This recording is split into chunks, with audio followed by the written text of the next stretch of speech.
안녕하십니까. 상생문화연구소 연구원 김섬주입니다.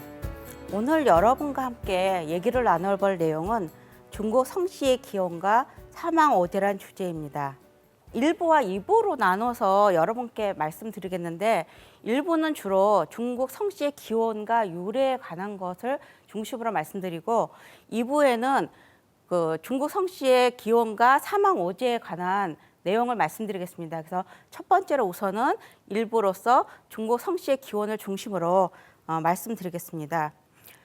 인류는 누구나 자기 존재, 그러니까 뿌리에 대해서 있어서 그것을 통해서 태어나게 됩니다.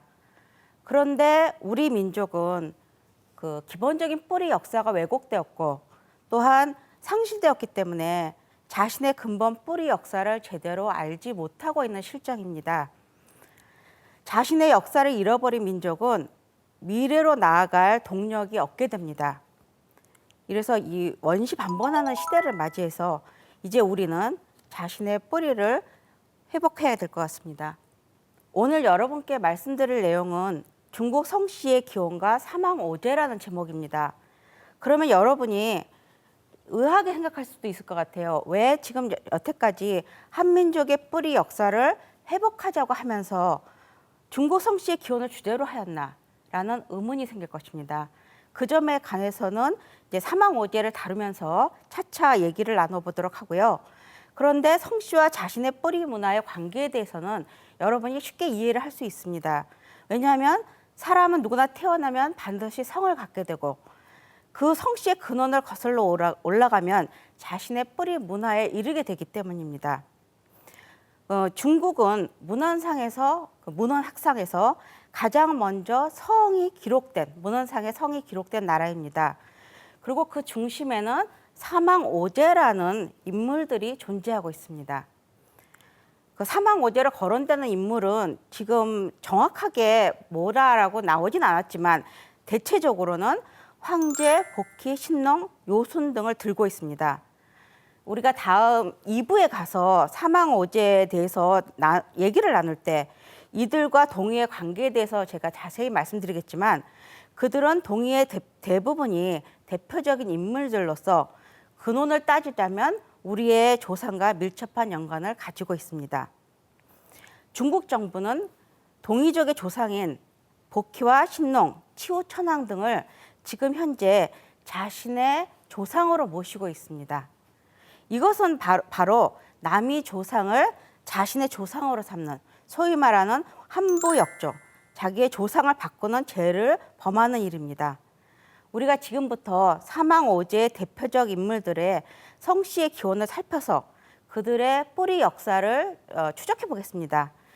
이들 성씨의 근원을 고찰하자면 동북아 뿌리 역사의 진면목을 이해하는데 한 걸음 앞으로 나아갈 수 있을 것이라고 생각이 됩니다.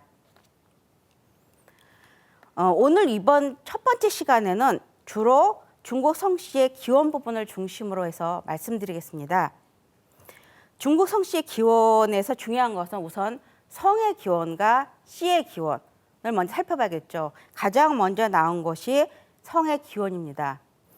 각 나라의 성씨 제도가 언제부터 시행되었는가에 대한 질문에 대해서는 굉장히 여러 가지 설이 있습니다. 지금까지의 문헌 기록에 의하면 중국에서 가장 먼저 실시된 것으로 나오고 있는데 한 5,000년 전에 그러니까 소위 말하는 중국이 국가를 성립했다고 하는 그 시대부터 성씨를 사용한 것으로 문헌상으로 나오고 있습니다. 그러면 성이라는 건 어떻게 생겨났는가?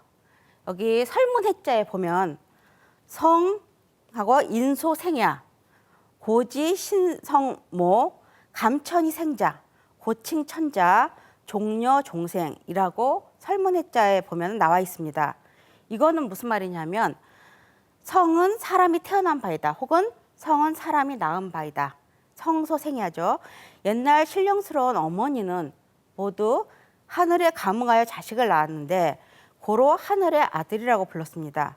이 성이라는 거는 계집여병과 생자를 통해서 어떨 경우에는 생성이라고 그러고 어떨 때는 회의라고 그러는데 이루어진 문자입니다. 과거에 보면은 각골문 같은 데서 보면은 이 성자가 바로 생자와 통용되었습니다. 그러니까 성이 생의 의미, 나타의 의미, 혹은 자식 이런 거로 같이 쓰였습니다. 그러다가 성이라는 의미가 본격화됨으로써 성과 생이 분리되기 시작하였습니다.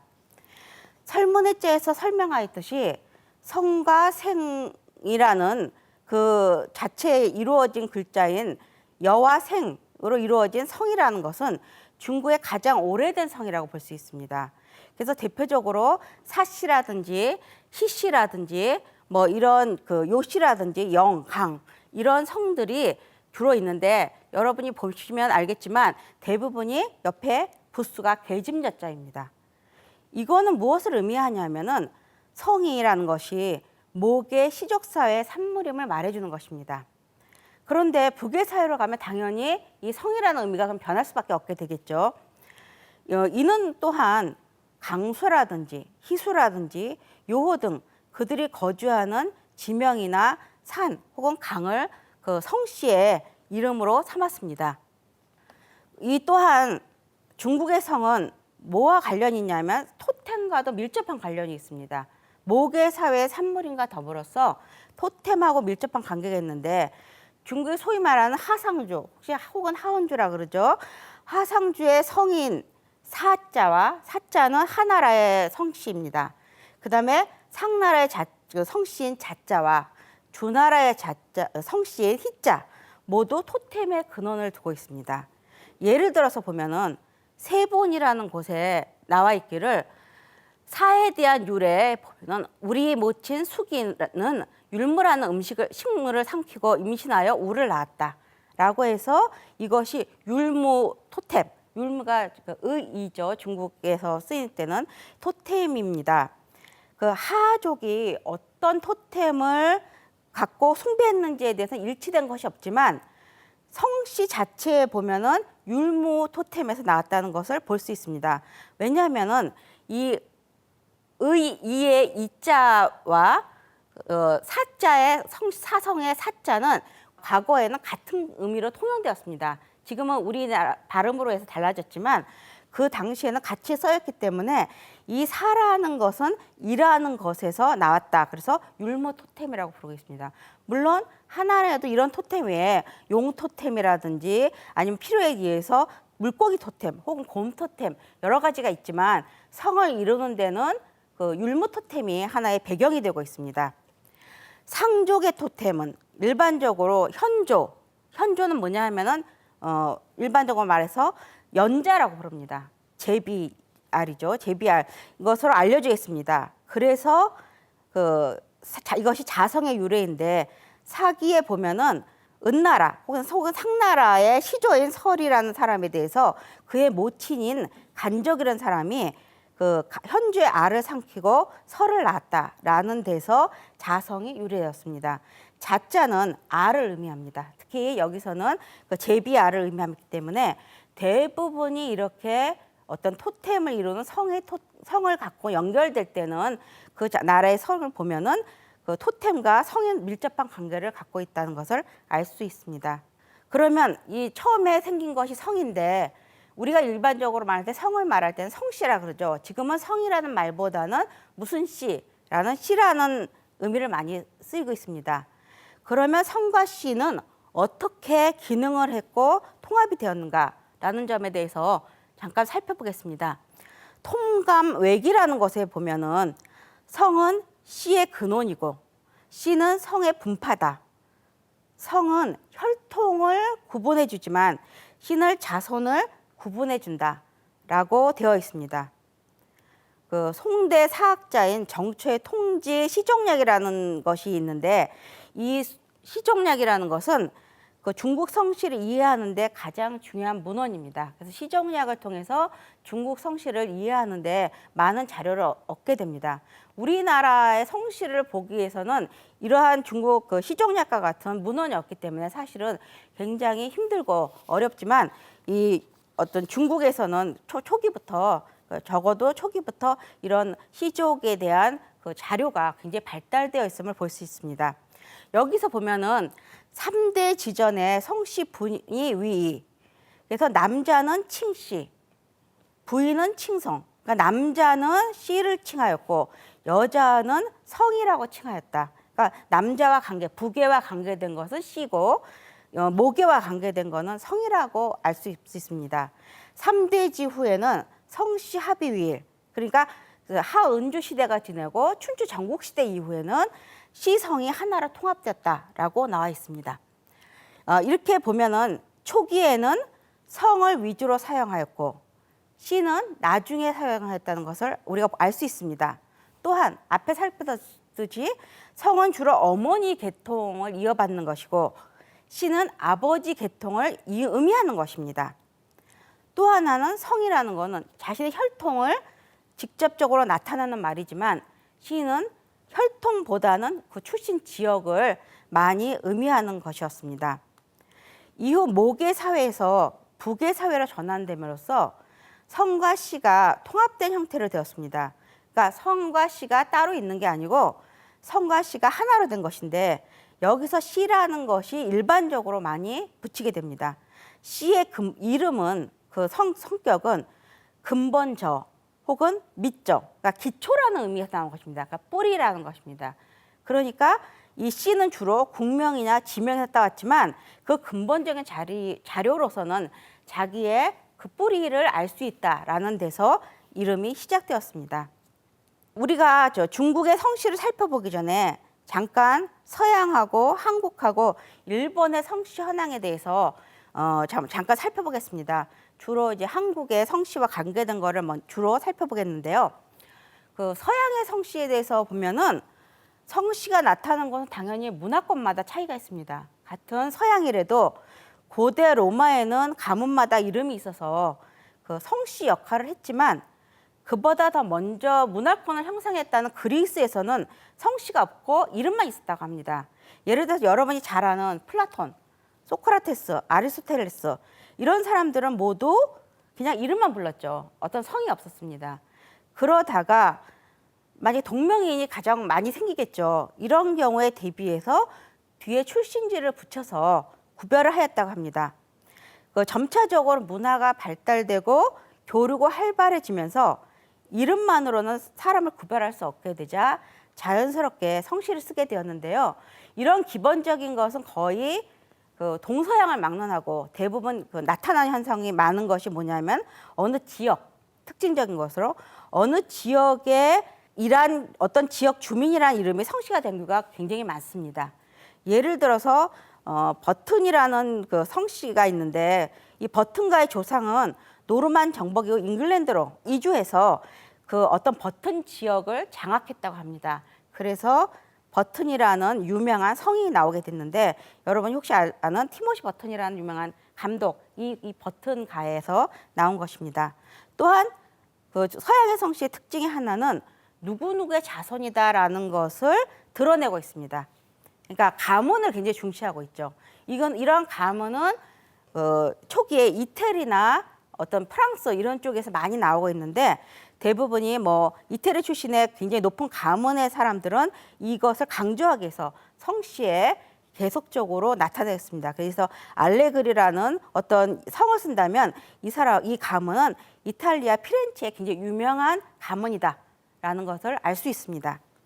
그 마지막으로 지금 가장 많이 쓰이는 아마 형태 여러분이 볼 수 있는 것인데 서양에선 직업이 성이 많이 되었죠. 직업. 그래서 예를 들어서 여러분 잘 아는 베이커라는 거는 독일의 베커라는 그 제빵업자라는 것에서 이제 나온 거죠. 성씨가. 그래서 이와 달리 서양의 성씨가 의외로 굉장히 단순하게 변형이 되었다면은 그 동양의 성씨는 좀 더 복잡한 과정을 거칩니다. 우리나라 한국의 성씨 유래에 대해서 잠깐만 살펴보기로 하겠습니다. 한국에서 성씨는 고대 국가의 형성기부터 나타나고 있습니다. 고구려에 대해서 먼저 살펴보기로 하겠습니다. 고구려에 여러분 잘 아는 고주몽이 있죠. 고씨성을 가진 고주몽. 삼국사기와 삼국유사 등에 따르면 고구려의 시조인 주몽은 국호를 고구려라고 하면서 성을 고씨라고 하고 충신들에게는 사성을 했습니다. 뭐냐면 극성이라든지 중실씨, 소실씨라는 등의 성을 하사한 거죠. 그러니까 고대에는 국가가 성립하고 나서는 이러한 사성이 굉장히 발달합니다. 중국 같은 경우에 문헌상으로도 한나라부터 굉장히 오래전이죠. 한나라부터 사성에 대한 기록이 보이고 있습니다. 그러니까 성을 하사해서 이루어진 것이 많이 있습니다. 그러니까 제후국이라든지 이런 나라에서는 대부분 성을 하사받아서 제후국의 이름을 따서 성이 이루어졌습니다. 이에 반면 백제 같은 경우는 백제의 원조가 부여 계통에서 나왔다 하여 성을 부여라 하였습니다. 성 자체가 부여입니다. 그래서 부여로 시를 삼았다. 부여위시라는 기록이 삼국사기 백제본기에 나와 있습니다. 물론 백제도 여러 가지 성이 그 뒤에 이어져서 몇 개 나와 있는데 좀 뒤에 와서 이루어졌습니다. 그다음에 이제 신라 같은 경우는 여러분이 잘 아는 세 가지 삼성의 전설이 전해오고 있죠. 그래서 박씨, 그러니까 제 초기 박혁거세에서 나온 박씨, 그다음에 석탈에, 탈해에 의해서 나온 석탈에, 석씨, 그다음에 김씨, 김할지에 의해서 나온 김씨. 이러한 전설이 이러한 삼성이 전해오고 있는데 삼국시대만 하더라도 왕계나 특히 일부 계층에 한해서만 성을 사용하고 있었던 것으로 보입니다. 그런데 고려에 와서는 우리나라가 굉장히 좀 발달한 편이에요. 일찍 성을 많이 일반하기 시작했는데 그 이유는 고려에 들어와서 성으로서 사람의 혈통을 구분하는 일이 강조되었습니다. 그러니까 지배층과 피지배층의 중요한 요건이 소위 말하는 가문이나 이런 거기 때문에 여기 중국에서도 중간에 보면 귀족 사회가 발달하면 발달할수록 성에 대해서 혈통을 강조하는 것이 많이 나타납니다. 문벌 사회 될수록. 근데 고려도 마찬가지입니다. 고려의 태조인 왕건이 소위 말하는 지방의 토 세력을 관장하기 위해서 9년에 대한 개편 작업과 함께 성을 하사하였습니다. 그로써 우리나라 성씨의 체계가 본격적으로 확립되기 시작합니다. 그때 결정적인 역할을 한 것이 문정왕 9년에 그러니까 초기죠. 고려 초창기인 문정왕 9년에 성이 있는 자만이 과거에 응시할 자격을 준다라는 법령을 공포하였습니다. 그러니까 성이 없으면 과거에 응시할 수 없기 때문에 이 법령으로 우리나라 성이 보편화되고 일반 민중이 성을 쓰게 되는 기본적인 계기가 되었다고 할 수 있습니다. 고려 중엽부터 일반화되기 시작한 이러한 성씨의 사용은 조선시대에 와서는 보다 많이 확산되고 일부 천민을 제외한 대부분의 사람들은 성을 쓰게 되었습니다. 천민들도 1894년에 갑오개혁이 일어나자 신분제 폐지가 선언되고 1909년에 민족법이라는 것이 만들어짐으로써 누구나 본관과 성을 갖게 되었습니다. 그러니까 누구나 성을 갖게 된 것은 1909년 민족법 이후로 본격적으로 성을 갖게 된 것입니다. 우리나라 성씨의 현황을 살펴보면은 기록에 나타난 것은 1486년 성종 때 펼쳐난 동국여지 승남에 의해서는 277성이 보이고 있습니다. 그때 그 다음에 영조 때 이의현이라는 사람이 펼쳐난 도곡 청솔에는 298개 성이 나타나고 있습니다. 그 다음에 1908년에 발간된 중보문헌 비고라는 거에는 496성이 보이는데 이렇게 많이 나타난 것은 고문헌에 있는 모든 내용을 중복해서 포함하고 있기 때문입니다. 그래서 이때가 가장 많이 나타나고 이제 1930년대 조사를 하였는데 이때는 250개의 성이 나타나고 있습니다.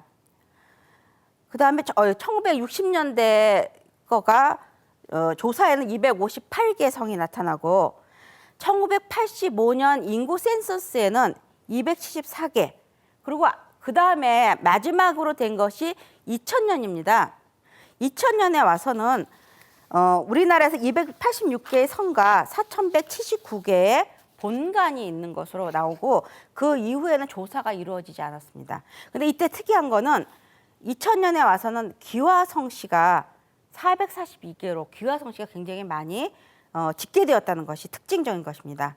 전국 성씨와 인구에서 이게 2000년대에 나온 것입니다. 이때 여기서 보면 알겠지만 백성 중에 대표적인 것이 김씨, 이씨, 박씨죠. 이거는 거의 변하지 않고 그래서 우리가 뭐 남산에서 돌 던지면 맞을 확률이 높다고 하는 그 성은 굉장히 많은 분포를 여기서도 차지하고 있음을 볼 수 있습니다.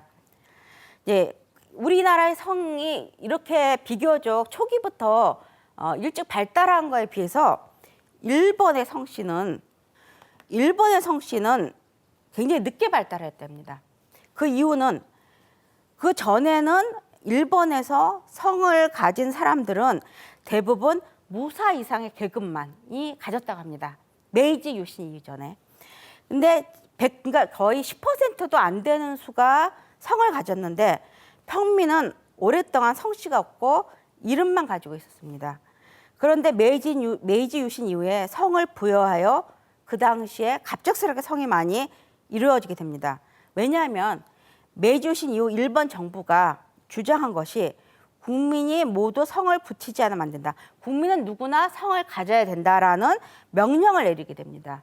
이것이 메이지 8년인 1875년. 그러니까 일본의 경우는 1875년 이전에 성을 가진 사람은 거의 10%도 안 되는 수인데 1875년 무렵부터 성을 부여받기 시작했는데 지금 현재 그러니까 그 당시 이후에 이르는 수가 20여만 개의 성이 이루고 있습니다. 그러니까 이 수많은 성을 가지게 된 이유는 일반 사람들에까지 이렇게 성을 부여하여 등록을 한 이유는 당시 국민들에게 전쟁에 관해서 징병을 해야 되는데 체계적인 관리가 필요할 때 하기 때문에 이러한 성이 급조하여 이루어졌다고 합니다. 그래서 여러 번 이제 그 성씨가 급조했기 때문에 이름들이 굉장히 특이한 게 뭐냐면은 상하 아니면 강, 뭐 산, 뭐 이런 식의 이름이 굉장히 많이 생겼고 짓다 못해갖고 온갖 것에 해당되는 이름을 다 붙일 수밖에 없게 됐습니다. 그래서 그러니까 초기에 비교적 만든 성이라는 것이 뭐 산하, 야마시타, 그러면 산의 하, 그러면 내가 산 아래 사는 사람이다 이거죠. 그래서 성이 산 아래, 그러니까 성을 보면 이 사람이 어디에 거주하고 뭘 하고 이런 거를 좀 짐작할 수 있는 성이 처음에 많이 나왔습니다. 그래서 뭐 여러분 아는 전중 하면 다나카 하면은 바가운데. 뭐 이 사람이 거주하는 것이 주로 바가운데, 그러니까 너 어디 사니? 그러니까 저 뭐 그냥 저 산 아래 동네 사는데요. 그러면 너 성 이름이 야마시타다 이런 식으로 지어졌다고 합니다. 그럼 만약에 이제 섬 안에 사는 사람들 이런 사람들은 이름이 중도, 나카시마, 그러니까 섬 안에 살고 있다라는 거고, 그 다음에 야마구치 그러면 산 입구에 사는데요. 그럼 너 이름은 산 입구에 사는 사람이기 때문에 산구이다, 야마구치다 이렇게 지어졌다고 합니다. 그래서 실제적으로 우리나라의 성씨를 연구하는 것보다 일본의 성씨를 연구하는 것이 더 어렵습니다. 왜냐하면 이것을 원인과 유래를 찾기가 사실은 굉장히 어렵기 때문에 이렇게 되었다고 합니다. 이제 본격적으로 중국 성씨의 유래와 현황에 대해서 살펴보겠습니다. 중국 성씨의 수를 보면은 중국 성씨에 대한 기록은 굉장히 일찍부터 나왔습니다. 그래서 한대에 나오고 있습니다. 한대에 사요라는 사람의 급치편이라는 책에서 나오고 있는데 그 당시에 130개 정도의 성이 문헌에 기록되어 있습니다. 그래서 당대에 가면은 원화 성씨창이라는 굉장히 유명한 그 족보에 관한 시족에 관한 책이 있습니다. 이것이 지금 문헌을 연구할 때 많이 이용되는 것인데 그 당시에는 1232개 정도가 나왔고 송대 아까 말했던 그 통제 시정약이라는 거에는 2255개, 그 다음에 명대에는 3736개 이런 식으로 점점 늘어가갖고 지금 보는 현대 와서 그 가장 한 원이달이라는 중화 성씨 대전이라는 책에는 거의 12,000개 정도의 성이 실려 있습니다. 여기에는 단성이 5,327개, 복성이 4,329개. 그러니까 복성이 굉장히 많이 늘었습니다. 그 상태에. 그래서 최근의 조사에 의하면 거의 비슷합니다. 그 원이달 이후로 보면 별 차이가 없고 거의 12,000개에 달하고 있는데 그 중에는 소수민족의 성도 포함하고 있습니다. 그 최근에 한족이 사용하는 성은 거의 3,500개 정도라고 합니다. 그러니까 백가성이라고 있습니다. 그 중국에서 백가의 성을 기록해 놓은 것인데 이것이 처음에 송대부터 만들어져 갖고 계속 이어지고 있습니다. 그래서 그걸 따라서 가장 대표적인 백가의 성을 넣었는데 거기에 보면은 자주 쓰는 성씨는 전국의 그 100개 자주 쓰는 성씨 전국의 85%의 인구에 집중되어 있다고 합니다.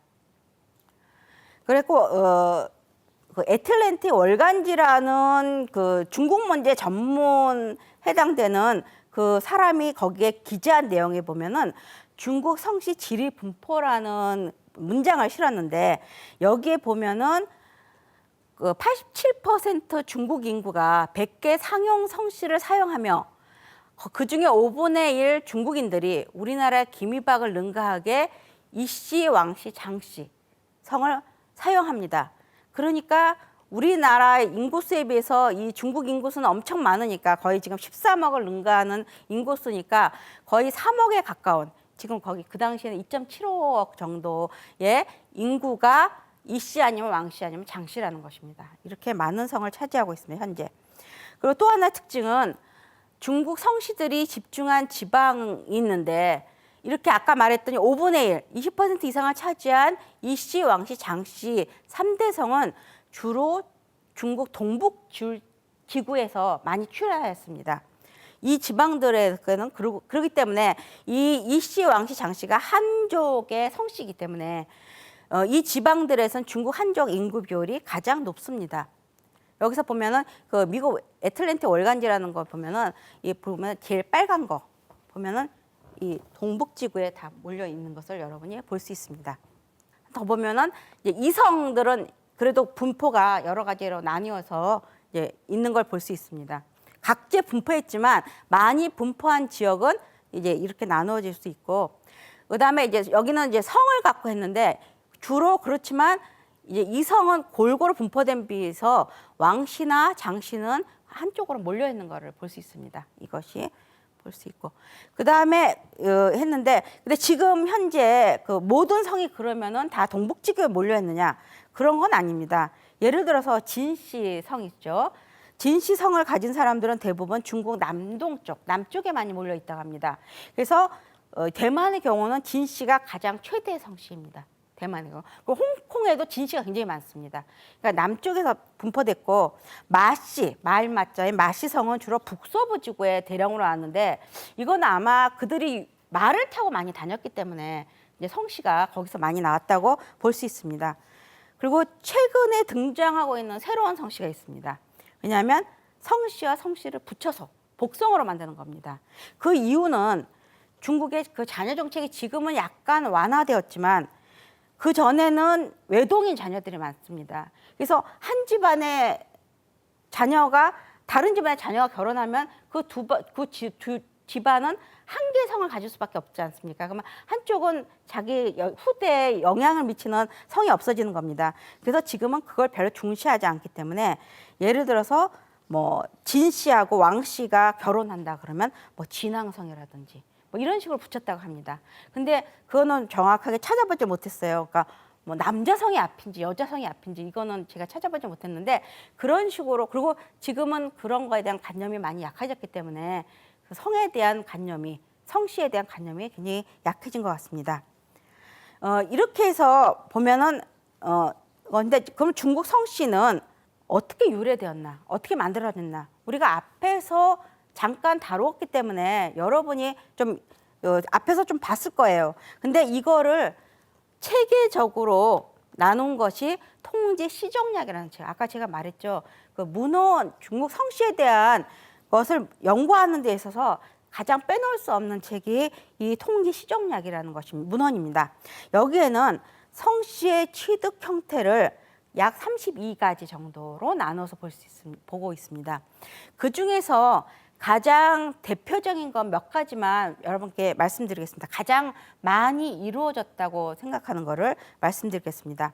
첫 번째는 이국이명, 그러니까 나라명을 성씨로 삼은 것이 가장 많이 보이고 있습니다. 예를 들어서 아까 말했듯이 하상주라는 3대 그의 후손들은 나라가 멸망하고 나서 나라명을 성씨로 삼은 경우가 있습니다. 그래서 그 성 자체가 하나, 상이나 주가 됩니다. 성 자체가. 그러니까 주씨성은 굉장히 많죠. 주씨성 같은 경우는 굉장히 많죠. 그리고 상 같은 경우는 그 자성에서 기원을 했는데 이 자성에서 기원한 상나라의 그 서주초 상나라 왕족의 후예들이 자신들 옛 고국 이름을 따라서 봉건제후 그 형태를 가졌기 때문에 성씨를 삼았습니다. 하상주 3대에 와서는 그 특히 그 주대에 이르면 수많은 제후국이 널리 퍼져 있습니다. 제후국이 널리 퍼져 있는데 봉건제도가 굉장히 발달했기 때문에 이 제후국들의 후손들은 나중에 와서 자기네 나라명을 성씨로 삼은 경우가 많습니다. 그래서 이국 이씨가 되는 경우가 가장 많이 보이는 대표적인 나라 성입니다. 요 임금 때 아까 말한 그 상나라의 시조라고 할 수 있는 설이라는 사람은 상국에 봉해졌고 그 이름으로 처음으로 성씨를 상이라는 그 성씨를 삼았습니다. 그 이후에 왕족들이 아까도 말했듯이 이렇게 자신들의 고국 이름을 따서 계속 상이라는 것을 유지하거나 아니면 자신들이 분봉받은 나라 이름 그 여러 가지를 뭐 정이라든지 뭐 이런 식의 나라들이 많이 생겼는데 그 이름을 따랐습니다. 그리고 이러한 현상이 가장 많이 보이는 것이 주나라입니다. 왜냐하면 주나라는 대대적으로 봉건제도를 시행하였습니다. 주나라에서 토지를 부여받고 나라를 세운 귀족 후손들이 굉장히 많습니다. 우선 주나라의 그 주공단이라고 그 여러분 그러니까 무왕이 주나라를 치고 사망을 했기 때문에 그 상황이 그때 어렵기 때문에 이 주공단이라는 사람이 섭정을 하게 됩니다. 그때 주공은 수많이 획득한 나라를 어떻게 지배하는가를 고민하다가 봉건제도라는 것을 시행하게 됩니다.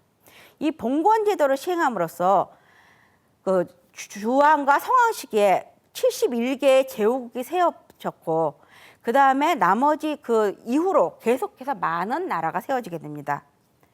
토지를 부여받아서 나라를 세운 그 귀족 후손들은 조상의 제후국의 이름을 성씨로 삼게 되는 것입니다. 그래서 가장 많은 성씨가 나오게 됩니다. 그 다음에 하상 이전에 나라가 또 다른 나라들이 원래 있었습니다. 하상 이전에 하상 시대 제후에게 부여한 작은 나라나 부락과 하상 이전 고대 작은 나라나 부락의 이름을 후손들이 성씨로 삼은 것인데 예를 들어서 굉장히 많은 것 성씨 하나가 정씨입니다. 우리가 이제 풍씨에 대해서는 이제 사망오제 부분에서 하겠는데 풍씨라는 것이 소위 말해서 인류에서 가장 먼저 나왔다는 성입니다. 그 풍씨는 복희와 연관되기 때문에 그때 다시 하겠지만 예를 들어 정씨는 풍씨에서 나왔습니다. 그 전에부터 있었다는 거죠.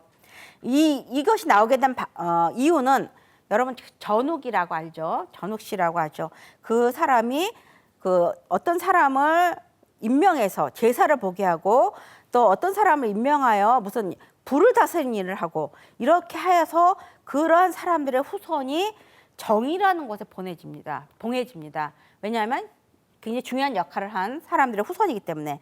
그래서 그들은 나라를 세우고 정을 성씨로 삼게 됩니다. 또 하나의 특징은 이역지국. 그러니까 다른 서주 분봉제도 시기에 고대 소수민족의 활동 지역 내에 나라를 세운 제후국을 말합니다. 이것은 예를 들어서 주문왕은 자기의 막내 아들을 적이라는 지역에 봉했습니다. 그래서 주성왕 역시 외삼촌을 적이라는 지역에 봉해왔기 때문에 이후 후손들은 적이라는 것을 성씨로 삼았습니다. 사실 적이라는 것이 의미가 한문의 의미는 별로 안 좋은 것 같지만 이들은 자신의 봉해진 지역 따라서 이름을 만든 것입니다. 그 다음에 두 번째로 이제 많은 것 중에 하나인 것은 이지위씨, 거주 지명을 성씨로 삼은 걸 의미합니다. 그러니까 지명이죠. 여기에는 여러 가지가 있습니다. 뭐 산 이름도 있고 물 이름도 들어갈 수가 있고 방위, 동서남북 이런 여러 가지가 들어갔는데 그 중에 하나가 대표적인 것이 어떤 동문, 서문, 남문이라는 성이 있습니다. 이건 다 그들이 거기 살았기 때문에 그 살던 주거지에서 나온 것입니다. 예를 들어서 동문이라는 이름을 가진 것은 춘추 시대 노나라 장공의 아들 수라는 자가 양중인이었는데 이 사람이 도성의 동문 쪽에 살았습니다. 그러니까 위치가 동문이라서 살았기 때문에 이 사람 이름을 동문 양중이라 불렀습니다. 양중이라는 사람의 이름을. 그래서 그 후손들이 그 살던 동문을 성씨로 삼은 겁니다. 이런 식으로 한 것이 굉장히 많습니다. 그러니까 지역. 이거는 보면 아까 말한 일본이 처음에 그 지역을 했던 그거와 좀 유사한 성향을 갖고 있습니다. 그리고 이건 서양에서도 많이 보이죠. 그러니까 이 자기가 살던 지역을 중심으로 성을 만드는 거는 동서양을 막론하고 어디나 있다고 볼 수 있습니다. 그 다음에 세 번째로 이것도 또한 많은 것. 근데 이건 앞에서 좀 많이 다루었습니다. 이성희 씨. 이건 뭐냐면 고대 시족 부락의 명칭인 성을 성씨로 삼은 걸 의미합니다. 이거에는 아까도 봤던 여러 가지 성이 같이 곁들이는데 예를 들어 희성, 주대를 만들었던 희성, 아니면 풍성도 그 초기에 있었던 강성, 신농의 강씨, 그다음에 요성, 순의 요씨. 이건 다 어떤 부족명, 시족명에서 나온 것입니다. 그래서 염제 신농씨, 그러니까 우리가 다음에 이제 볼 사망오제를 다룰 때 굉장히 중요한 인물이죠. 강씨의 그 원류가 이 염제 신농씨는 강수에서 살았다. 그래서 강이라는 성을 불러 붙였으며 황제 헌어는 희수에서 살았다 해서 성을 희라고 했습니다. 순임금은 요호에서 살았기 때문에 요라는 성을 불렀습니다. 그 지역에 따라서 붙였습니다. 그리고 또 하나 이제 그 대표적인 것이 이제 우라는 사람. 우라는 사람이 누구냐면 하나라를 세운 우임금이죠. 우임금이 순임금을 도와 다스린 공로로 하나라의 통치자가 되었는데 그 자손의 후예가 자신의 그 조상의 이름인 우를 따라서 붙인 것입니다. 이것도 일종의 이제 시족과 관련된 것이라고 볼 수 있습니다. 그 다음에 이건 순수하게 이름을 성씨로 삼은 것을 의미합니다. 이거 요나 순이나 우, 탕 이전에는 천자를 이름으로 불렀고 후손들은 그 이름을 성씨로 삼았습니다. 그래서 그 중에 여러 가지 케이스가 있는데 예를 들어서 제왕의 이름을 딴 것이 있죠. 그래서 주나라 이전 제왕의 이름을 성씨로 삼은 것입니다. 여러분이 아마 많이 들어보셨죠. 요도 들어보셨고 우도 들어봤고 개라는 사람도 들어봤고 다 이 사람은 제왕이죠. 그 당시에 탕이라는 성탕, 그다음에 갑 이것도 상대, 그다음에 옥, 괴 이런 사람들은 소위 이런 성씨는 좀 특이하지 않습니까? 근데 이건 다 그 사람의 제왕의 이름에서 나왔다고 볼 수 있습니다. 그러니까 아까 말했듯이 됐고 그다음에 송나라 이름, 그러니까 대표적인 예로 해서 송나라 사람의 이름을 성씨로 삼은 경우가 송인명인데 성씨의 그 미생이라고 있습니다. 우리 말하는 그 미생하고 한자가 다릅니다. 그 미생이라고 했는데 이거는 자성이라는 데서 기원했는데 서주초 상나라 왕족인 미자개가 송나라에 봉해졌으며 춘추 시대에 이제 송나라가 망하게 됩니다. 춘추 시대 와서. 그래서 그 나라 사람들이 조상의 이름을 취해서 미생이라고 성을 삼았습니다. 그 다음에 이제 이것도 굉장히 많이 볼 수 있는 하나의 예입니다. 이관이씨, 그러니까 관직명을 성씨로 삼은 것을 의미합니다. 송나라 사람의 이름을 성씨로 삼았다는 것은 아까 말씀 명이었지만 이렇게 사라고 붙이는 것은 관직명에서 나온 것입니다. 그러니까 하상조 3대에 악관이 굉장히 중요했습니다. 왜냐하면 악관은 우리가 말하는 음악을 하는 것이 아닙니다. 예를 다스리는 사람입니다. 그래서 이 사라고 불렀는데 이들 후손들은 대부분 사를 성으로 취하였다고 합니다. 그 다음에 이사위 씨, 이것도 굉장히 많이 일어나는 현상 중에 하나입니다. 그러니까 어떤 사건이 일어나서 이것을 근거로 성씨로 삼은 것을 의미합니다. 예를 들어서 한무제 때 승상인 전천주라는 사람은 나이가 들어서 작은 수레를 타고 궁궐로 들어가게 되었습니다. 그래서 이 사람은 호가 거승상이었습니다. 보통은 궁궐을 함부로 수레를 타고 들어갈 수 없는데 이 사람은 이제 상황이 그러니까 조그만 수레를 타고 들어갔기 때문에 호가 거승상이 됩니다. 이로써 거를 성씨로 삼았고 또 미자라는 사람은 백마를 타고 다녔습니다. 그래서 백마를 타고 주나라에 들어가곤 했기 때문에 성 자체가 백마가 되었습니다. 이 외에도 아까 말했던 32개의 명칭에는 여러 가지가 있는데 대표적인 것을 보면 또 이 외에도 항렬명을 성씨로 삼은 것이 있습니다. 항렬이라는 것은 우리가 그 자체 성을 보면 이 사람의 항렬을 알 수 있는 것이, 예를 들어서 맹이나 백자, 우리가 맹자할 때 그 백자 같은 거는 첫째를 의미합니다. 그래서 중이라는 거는 둘째를 의미합니다. 그 이름에서 그다음에 숙, 셋째. 그다음에 맨 마지막 개라는 거는 막내 혹은 넷째 이 정도를 차지합니다. 그래서 이러한 항렬명을 성씨로 삼았기 때문에 그들 사이의 항렬과 성씨의 관계를 살펴볼 수 있는 하나의 대표적인 예입니다. 그다음에 특이한 경우가 아까 말했던 이사위씨라는 건 어떤 일어난 사건을 근거로 해서 성씨를 삼았는데, 이거는 악한 행위를 한 사람이 그에 대한 제명을 받았잖아요. 죄를 받았잖아요. 그러면 그 뒤에 가서 그것이 성으로 되는 경우도 있습니다. 예를 들어서 묵경이라는 죄명이 있습니다. 경이라는 건 뭐냐면 얼굴에 글자를 새기는 형벌입니다. 그래서 지금 경씨라는 성이 의외로 많이 있습니다. 중국에는. 그다음에 또 하나는 직업을 성씨로 삼은 것. 그 당시 직업은 물론 많지는 않지만 이렇게 관이 아닌 일반인이 가진 직업, 그 중에서 대표적인 것이 무당일을 하는 사람들이 많았는데, 그래서 무씨입니다. 근데 여러분이 생각할 때 우리나라의 무당과 달리 중국 고대의 무는 굉장히 중요한 역할을 하는 사람입니다. 제사를 주관하는 사람입니다. 제사를 담당하는 사람이기 때문에 우리가 생각하는 우리가 생각하는 무당보다는 굉장히 높은 위치에 있었고, 그래서 지금 중국에서는 무에 대한 연구를 하면 어떤 제례나 예법에 대한 연구가 많이 이루어지고 있습니다. 그다음에 또 하나는 굉장히 많은 성이 지금 나온 것 중에 하나는 복성입니다. 그 복성 중에 하나 대표적으로 많이 나온 것이 대북쪽, 북쪽에 있는 지역의 오랑캐 복성이 많이 나오는데, 여러분 혹시 들어보셨을지 모르겠어요. 장손씨라고 있습니다. 굉장히 많습니다. 이 사람은 당나라의 장손묵이라는 사람의 성이 되는데요. 그러니까 중국의 북쪽에 있는 대북 지역에서 온 성입니다. 또 우문씨가 있습니다. 이 우문씨는 주로 흉노 쪽에서 많이 보이고 있는 성입니다.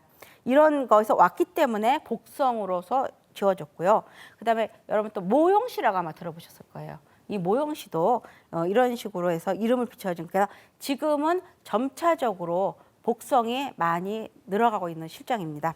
이렇게 해서 32개 대표적인 것 중에서 몇 개를 살펴봤습니다. 오늘은 일부로서 중국 성씨의 기원과 사망오제에 대해서 주로 중국 성씨의 기원과 유래에 대해서 살펴봤습니다. 다음 시간에는 주로 사망오제와 중국 성씨의 관계를 중심으로 해서 살펴보겠습니다. 감사합니다.